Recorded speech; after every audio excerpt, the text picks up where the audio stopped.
Hello, I'm Mark Ells, Town Manager in Barnstable, and I'm here to provide you with a community update. The governor has moved us within phase three of his four-phase recovery plan to step two, and that's based on, or that is available for communities who are considered low-risk communities. Barnstable is one of those communities. The way they determine low risk is when you look at the state map relevant to incidents of COVID 19 positives. If you have a certain number per 100,000 population, you get put into different classifications. Red means you exceed. Red communities aren't able to move into step two of phase three, but Barnstable and Cape Cod is at this point. So that's good news for us as we progress through this recovery. We're seeing countywide and townwide 1 to 2 positive cases still out there. Some days there's none, but we're still on average running about 1 to 2 positive cases. And but that's a good thing. It's flattened. It's remained flat through the summer. And I'll talk a little bit about that as we move into fall school year activities in a couple of minutes. But so step two, what does it mean? As always, I encourage you to go to the mass.gov COVID website and read it for yourself. The orders and directives, it's right there.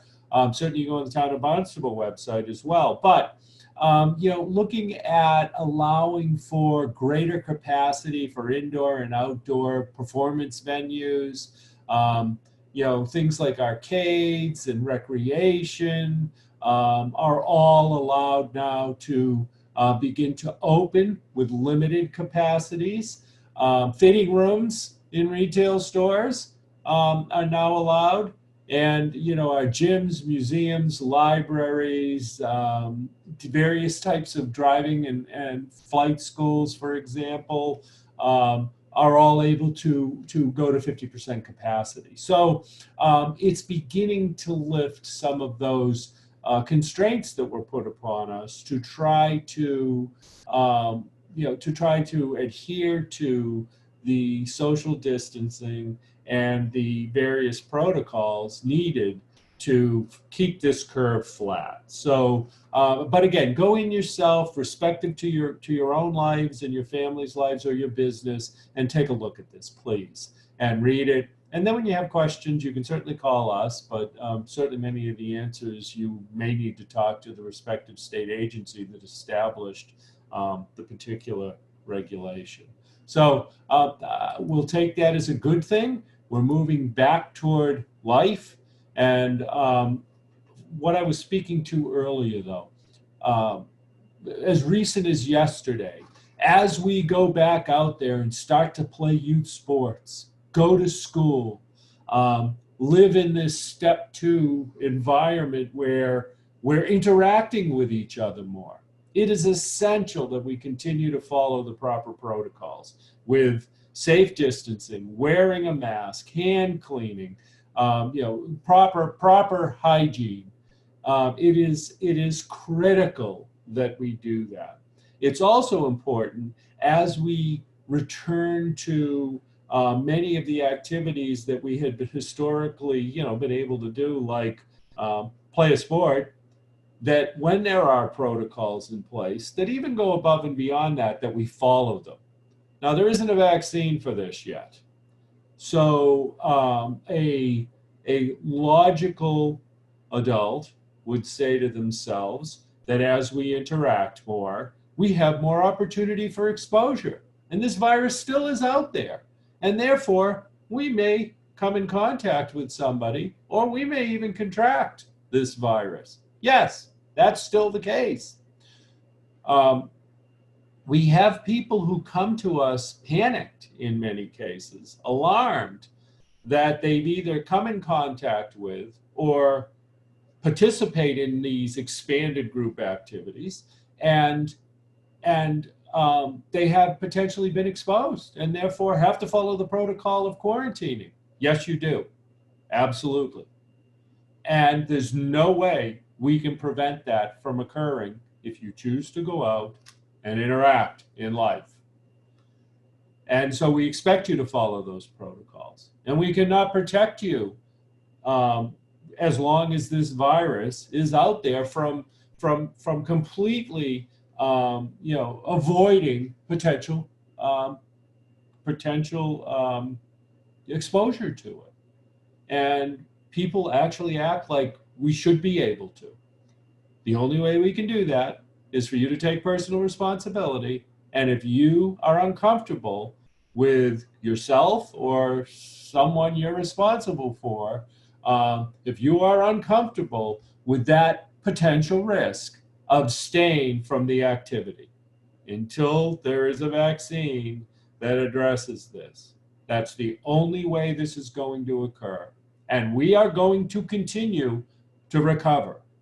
So we're not going to stop and revert back unless we see a spike that merits us doing that. And again, we're following the governor's orders and directives, and we will continue to do so. So I think that message is really important right now, especially with our kids going back to school and our general population beginning interacting more, and sports coming back, both for adults and children, coming back as an opportunity to get out there and do those things in life we want to. Everything I've just said holds true when you choose to participate in those activities. But many people don't. I don't know if it's many, but certainly as recent as yesterday, I am getting communications that we should be able to prevent this from happening. And I am telling you that it is not preventable. There is always a risk as long as this particular situation is out there and we're in recovery. I also want to share with you that our schools opened last week in class. Our superintendent has been providing and will continue to provide updates. We reopened the schools. The students were in class. Kindergarten through 3, attending 4 days a week in Barnstable High School, Barnstable Intermediate School, and Barnstable United School are all in a hybrid learning scenario where they go 2 days a week and 3 days remote. And it is progressing. Wednesday is the deep cleaning day within the schools. I don't think they have sports either after school. Double check, but I think that all of their athletics after school, and I'm not sure about all their activities, are Monday, Tuesday, Thursday, Friday. So that's occurred. Now, hopefully, we will see by October 13th. We're going to have our kids right now for the days they are in school. They're only in there for half a day. It goes on October 13th back to a full day for those days, depending on which cohort they're in. And you'll hear the superintendent speak more about this. She'll give you updates in the coming days here. Again, athletics have begun. And so we will continue to watch that carefully. They're looking very closely right now at whether spectators will be allowed to participate to some level. At this point, it's just the players, and then ultimately, bringing teams together, certainly. And with a modified set of rules and regulations, given the various challenges that we have.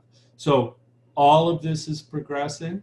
I want to remind everybody that we have a remote learning opportunity for all of our students who, for the days they're not in school and need a place to go, when you're in 6th or 7th grade, can go to the Youth and Community Center.